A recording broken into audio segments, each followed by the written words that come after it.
नमस्कार दोस्तों, आज की इस वीडियो में मैं एक ऐसी मिसिंग की लेकर आया हूँ लॉ ऑफ अट्रैक्शन की, जो आपकी मदद कर सकती है आपकी पूरी लाइफ को चेंज करने में, प्लस आपकी सभी मैनिफेस्टेशंस को आपकी रियलिटी बनाने में। अब कई लोगों की लाइफ पूरी रेजिस्टेंस में निकल जाती है, यानी पूरी नेगेटिविटी में निकल जाती है, लेकिन वो इस छोटी सी चीज़ का इस्तेमाल नहीं कर पाते। अगर वो इस छोटी सी चीज़ का इस्तेमाल करेंगे तो उनकी लाइफ अलाइनमेंट से भरपूर हो जाएगी और जो वो चाहेंगे वो मैनिफेस्ट भी इजीली कर पाएंगे। और ये चीज़ मैंने भी मेरी लाइफ में की है और ये हर उस पर्सन में, यानी मेरे हर उस सब्सक्राइबर में कॉमन है जिन्होंने मेरी लाइफ में मुझे सबसे अच्छी सक्सेस स्टोरीज दी है, या जो भी सक्सेस स्टोरीज मुझे दी है ये उन सब में कॉमन है, चाहे वो सब्लिमिनल की सक्सेस स्टोरीज हो या ओवरऑल मेरी टीचिंग्स की सक्सेस स्टोरी हो। बेसिकली ये हर उस इंसान में होती है जो अपनी लाइफ को चेंज कर पाता है।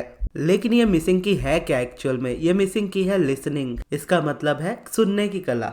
अब मुझे 2 साल से भी ऊपर हो चुके हैं लॉ ऑफ अट्रैक्शन को फॉलो करते हुए भी और वीडियोस को बनाते हुए भी। और मेरे सभी सब्सक्राइबर्स के बीच में अगर मैं नोटिस करूँ तो इस चीज़ को मैंने हर किसी में नोटिस किया है कि मैंने या मेरे सब्सक्राइबर्स में से जिसने भी अपनी लाइफ को चेंज किया या अपनी मैनिफेस्टेशंस को पूरा किया, उन सब में ये हैबिट थी कि वो सुनने के लिए बहुत ज़्यादा रेडी थे। वहीं दूसरी तरफ उनकी मैनिफेस्टेशंस नहीं हुई या नहीं होती है जो सुनने के लिए रेडी नहीं होते हैं। अब यहाँ पर देखोगे ना, ये थोड़ा सा स्टार्टिंग में आपको कन्फ्यूज़न लग सकता है, इसलिए मैं आपको इसको एक्सप्लेन करता हूँ बेटर तरीके से। अब देखोगे ना, क्वेश्चंस जो होते हैं हमारी लाइफ में, क्वेश्चंस हमारे लिए बहुत इंपॉर्टेंट होते हैं और हर किसी की लाइफ में क्वेश्चंस होते हैं। बिना क्वेश्चंस के आप आगे नहीं बढ़ पाते अपनी लाइफ में, क्योंकि ये आपकी आस्किंग होती है। Whenever you ask it is always given, यानी जब भी आप मांगते हो आपको तभी मिल जाती है वो चीज़, लेकिन उसके लिए मांगना जरूरी हो जाता है। अब वो भी नेचुरल प्रोसेस है। तो ये जो क्वेश्चंस हमारे होते हैं ये हमारे नेचुरल होते हैं, लेकिन दिक्कत क्या आती है, हम क्वेश्चन में इतना फंस जाते हैं कि क्वेश्चन से निकल ही नहीं पाते, एकदम क्वेश्चंस ही करते रहते हैं और आंसर्स को हम सुनने के लिए रेडी नहीं हो पाते। अब अगर यहाँ पर मैं मेरे एग्जांपल से बताऊँ तो स्टार्टिंग का आपको मेरे बारे में सब कुछ पता है, जैसा मैंने अपनी वीडियोस में बताया था। तो मेरी सिचुएशन ऐसी होती थी कि मैं लोगों से बात नहीं करता था, तो मेरे पास ये ऑप्शन नहीं होता था कि मैं किसी टीचर को कंसल्ट करूँ, किसी कोच को कंसल्ट करूँ या किसी पर्सन से बात करूँ। लेकिन क्वेश्चन तो मेरे भी थे, आंसर्स तो मुझे भी चाहिए थे, तो कैसे लेता? अब क्योंकि मेरा मुंह बंद था, यानी मैं किसी से पूछ नहीं सकता था डायरेक्टली, लेकिन एक हैबिट मेरी स्टार्टिंग से अच्छी थी कि मैं सुनता था, अच्छे से चीज़ों को समझता था। अगर कोई चीज़ मुझे चाहिए होती थी या जाननी होती थी तो मैं कोई बुक रीड करके उसको जान लेता था।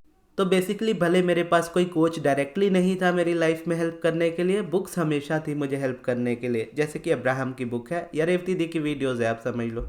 तो अब्राहम हिक्स जो टीचर है, मैं कभी भी उनसे, यानी एस्थर से मैं कभी पर्सनली नहीं मिला, ना ही मैं उनको पर्सनली जानता हूँ। उनकी बुक से ही मैंने उनको जाना है, उसी के बारे में जितना उन्होंने रिवील किया उतना ही मैं उनके बारे में जानता हूँ। सेम अगर रेवती दी को भी बोलो तो मैं उनसे पर्सनली कभी नहीं मिला, ना ही मैंने उनसे पर्सनली कभी मैसेज में भी बात की है, लेकिन स्टिल उनकी वीडियोस को मैंने बहुत सुना है, उनकी जर्नी को मैंने जाना है और अपनी लाइफ में अपने तरीके से फिर मैंने उसको एक्सपीरियंस भी किया है। तो जब मैंने स्टार्ट किया था लॉ ऑफ अट्रैक्शन फॉलो करना, तब मैं रेवती दी की वीडियोस को सुना करता था और मैं अब्राहम की बुक्स को पढ़ता था और अब्राहम की ही टीचिंग्स मुझे चाहिए थी। तो उस वक्त स्टार्टिंग में मुझे बेटर समझ नहीं आती थी अब्राहम की टीचिंग्स, क्योंकि मैं जो बुक पढ़ता था वो इंग्लिश में होती थी। तो उस समय रेवती दी का जो चैनल था उसका नाम था अब्राहम हिक्स हिंदी, तो वो अब्राहम की वीडियोस को ट्रांसलेट करके हिंदी में बनाती थी। तो मैं उनको सुनता था और उस वक्त तक मैं उनकी वीडियोस में उतना कमेंट भी नहीं करता था, सिर्फ सुनता था उनकी वीडियोस को और अब्राहम को इधर मैं पढ़ता था। अब मेरे पास कोई पर्सन नहीं होता था ज़्यादा मैं जिसको अपनी कंप्लेन सुना सकूं, जिसको अपनी लाइफ की प्रॉब्लम बता सकूं। तो मेरी लाइफ में प्रॉब्लम सुनने वाला कोई नहीं होता था, तो मैं किसी को सुनाने वाला ऑप्शन रख ही नहीं सकता था। तो मेरे लिए क्या था, मुझे बस अपना पढ़ना है, मुझे बस अपना सुनना है। तो वो बेसिकली जब मैं पढ़ता गया, सुनता गया, तो चीज़ें मेरे अंदर आती गई न्यू टीचिंग्स के तौर पे, और पुरानी को मैं रिलीज़ करना सीख गया मेडिटेशन से। और इस तरीके से देखते ही देखते मेरी लाइफ में इतना मेजर चेंज आया कि जितना मैंने कभी एक्सपेक्ट नहीं किया था कि इतनी जल्दी आ सकता है। वैसे तो मैंने सोचा था कि हाँ मैं कर तो लूँगा, लेकिन इतनी जल्दी कर लूँगा ये नहीं सोचा था। कहाँ मैं सोचता था 4-5 साल लगेंगे जिस चीज़ को, उस चीज़ में को अगर मैं देखूँ तो पूरे साल भर के अंदर में ही सारी चीज़ें हो गई। और यही चीज़ मैंने मेरे सब्सक्राइबर्स में भी ऑब्जर्व की, चाहे वो मुझसे पर्सनल सेशन में जुड़े और लंबे समय तक साथ रहे या फिर आज भी है, और क्लासेस में भी जो लोग जुड़े वो आज भी साथ में हैं। और उनमें से मैक्सिमम लोग जिनकी सक्सेस स्टोरीज आई है, जिन्होंने अपनी लाइफ को चेंज किया है, उनमें यह था कि वो क्वेश्चंस मुझसे क्लासेस में बहुत कम पूछते थे। क्वेश्चंस होते थे उनके, लेकिन पूछते थे लेकिन सबसे ज़्यादा होता था कि वो सुनते थे, कि कोई दूसरा क्वेश्चन पूछ रहा है तो उसमें भी सुनते थे, अपने क्वेश्चंस को कम रखते थे और हमेशा ये बोलते थे कि मुझे क्वेश्चन पढ़ना नहीं पड़ता या क्वेश्चन आपको बोलना नहीं पड़ता, लोगों के क्वेश्चन से ही मुझे मेरे आंसर मिल जाते हैं। और सेम चीज़ रेवती दी की वीडियो से भी होती थी, मैं उनकी वीडियो से ही मुझे सारे आंसर्स मिल जाते थे और मिल जाते थे तो मैं उन चीज़ों को फिर अपनी लाइफ में अप्लाई करना स्टार्ट कर देता था। और यहाँ मेरे सब्सक्राइबर्स में भी वो चीज़ें होने लगी, क्योंकि मैं चीज़ें चेंज तो नहीं करता, एक ही चीज़ को मैं बार बार रिपीट करता हूँ और बार बार सेम तरीके से आपको या डिफरेंट तरीके से आपको समझाने की कोशिश करता हूँ कि रेपिटेशन ज़्यादा इंपॉर्टेंट होता है। जैसे मेडिटेशन है, पॉजिटिव एस्पेक्ट्स है और पिवटिंग है, ये 3 चीज़ें जो करना सीख गया अपनी लाइफ में, उसकी लाइफ चेंज होने से कोई रोक नहीं सकता, वो चाहे तो खुद भी नहीं रोक सकता। और इसकी स्टार्टिंग अगर आप सिर्फ मेडिटेशन से ही करते हो तो भी इनफ है, क्योंकि मेडिटेशन अकेला काफ़ी होता है। मेडिटेशन जब आप करते जाओगे तो आप अपनी इस जर्नी में खुद ही उस चीज़ को समझ पाओगे। तो कुछ लोगों ने इस बात को सुना, मेरी बात को एक्सेप्ट किया अपनी लाइफ में और इसके रेपिटेशन ने उन्होंने अपना बिलीफ बना लिया। और उनमें एक और चीज़ कॉमन है जो हमेशा मुझे बोलते हैं कि मैं हमेशा आपकी वीडियोस को रिपीट में सुनता हूँ या रिपीट में सुनती हूँ, और वही चीज़ मैंने मेरी लाइफ में ऑब्जर्व की है कि रेवती दीदी की वीडियोस को मैंने कितनी बार रिपीट में सुना है। इवन मैं कल रात को भी उनकी वीडियोस सुन रहा था, पुरानी वाली, जहाँ उन्होंने यहाँ से शुरू करे अपनी लॉ ऑफ अट्रैक्शन जर्नी और पॉजिटिव एस्पेक्ट्स को लेकर के, ग्रैटिट्यूड वर्क को लेकर के। हालांकि मैंने बहुत बार वो वीडियोस देखी है, स्टिल मैं उस वीडियो को देख रहा था जस्ट अपने आप को रिमाइंड कराने के लिए कि जब उनकी आवाज़ में मैं सुनता हूँ तो मुझे और बेटर अच्छा लगता है। तो रिपीटेशन इतना ज़्यादा ज़रूरी होता है कि रेवती दी की जितनी वीडियोस थी मैं सभी वीडियोस को 50-60 बार देख ही चुका हूँ ऑलमोस्ट। आज तक मैं अगर बोलूँगा तो उससे ज़्यादा ही देखा होगा, गिना नहीं है कभी। तो सेम जिन्होंने मेरी लाइफ में सक्सेस स्टोरीज मुझे दी है मेरे सब्सक्राइबर्स ने, तो उन्होंने भी मेरी रिपीट वीडियोस हमेशा सुनी है। इवन उन्होंने अपने पास वो वीडियोस रखी है, या जब मैं क्लासेस लेता था तो क्लासेस की रिकॉर्डिंग्स भी मैं देता था, तो वो रिकॉर्डिंग्स भी उनके पास होती है, वो भी वो सुनते हैं।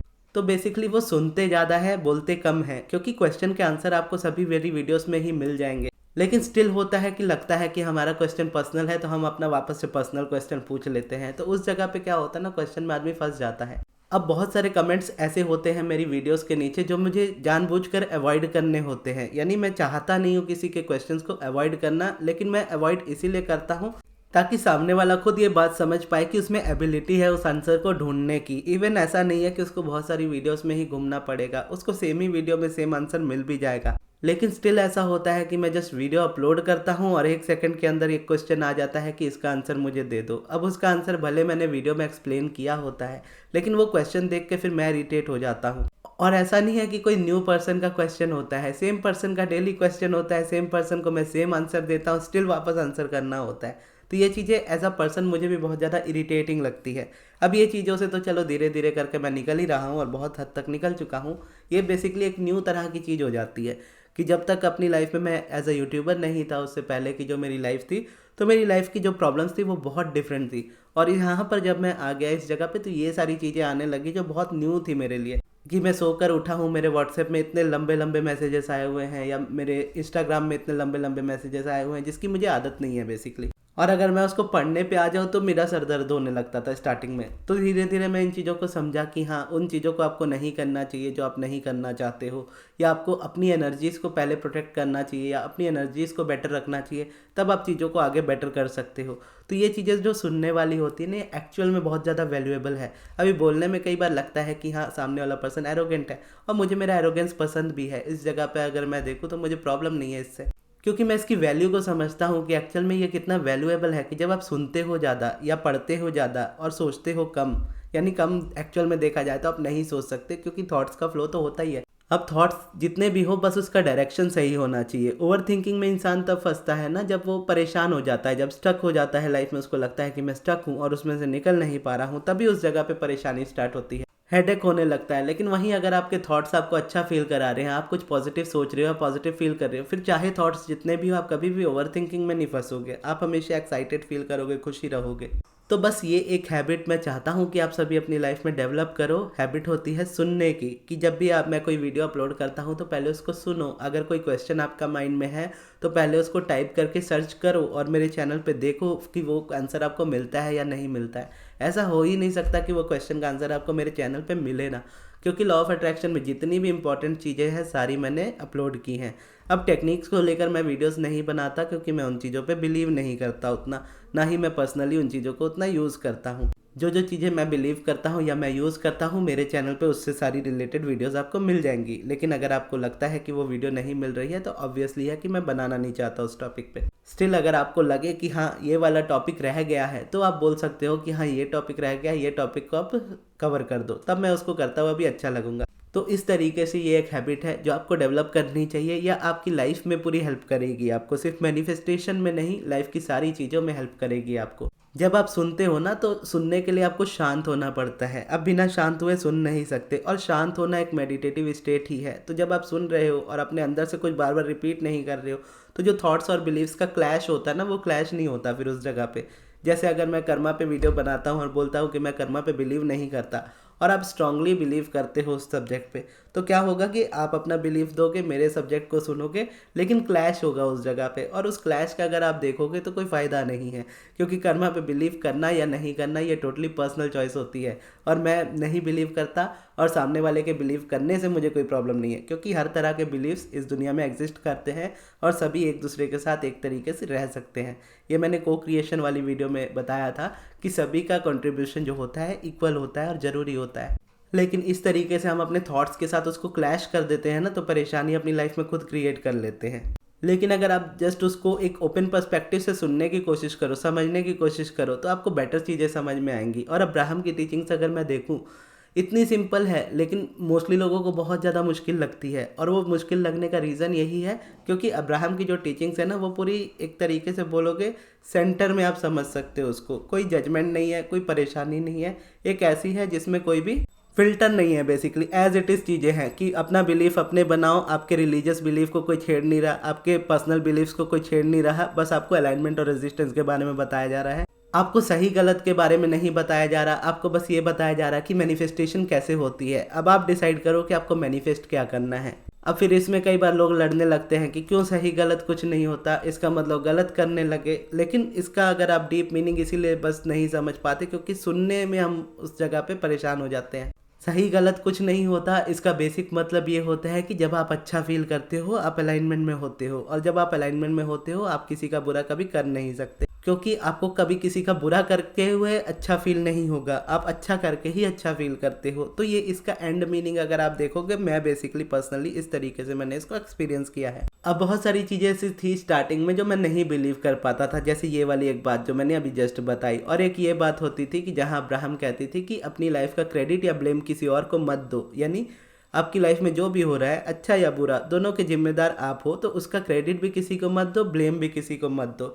अब यहाँ पर देखोगे तो मैंने क्रेडिट हमेशा अपने टीचर्स को दिया है, जैसे रेवती दी को दिया है या अब्राहम को दिया है। लेकिन अगर मैं इस जगह पे ये भी क्रेडिट्स के हिसाब से देखूँ ना, तो मैं समझता हूँ कि हाँ ये क्रेडिट पूरा मेरा है, क्योंकि रेवती दी की वही वीडियोज़ है जो मैंने देखी है, जो बाकी लोगों ने देखी है, लेकिन मैंने जस्ट उनको फॉलो किया तो मेरी लाइफ में उसका चेंज आया। सेम अब्राहम की बुक पूरी दुनिया के लिए अवेलेबल है, पूरी दुनिया चाहे उसको पढ़ सकती है, लेकिन सबने मैक्सिमम काफ़ी लोगों ने पढ़ी है, लेकिन मैंने पढ़ी है, मैंने अप्लाई किया है, डिफरेंट तरीके से उसको समझा है, तो मेरे लिए वो वैसी वर्क की है। और अगर मैं वो रिजेक्ट कर देता या मेरा माइंड बोलता कि नहीं ये सब झूठ है, मैं ये सब नहीं करना चाहता या इस जगह से दूर रहना चाहता हूँ, तो मेरी लाइफ हो सकता है डिफरेंट होती। तो यही चीज़ है कि जस्ट हम अपनी चॉइस खुद रख सकते हैं।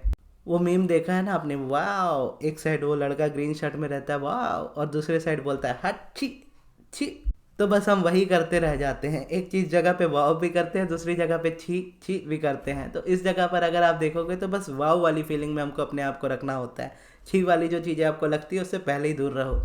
तो वो मीम आपने देखा है कि नहीं देखा है, ज़रूर बताइएगा। और इस जर्नी में अगर आप एक्चुअल में आगे बढ़ना चाहते हो तो आप मेडिटेशन ज़रूर स्टार्ट कीजिएगा, जो मैं क्लासेस में मेडिटेशन सिखाता था, क्योंकि अब मैं क्लासेस लेता नहीं हूँ तो वो मेडिटेशन मैंने पब्लिक कर दिया है। पहले मैंने वो मेंबर्स के लिए वीडियो बनाई थी, अभी वो पब्लिक है, तो अभी आप उसको सुन सकते हो।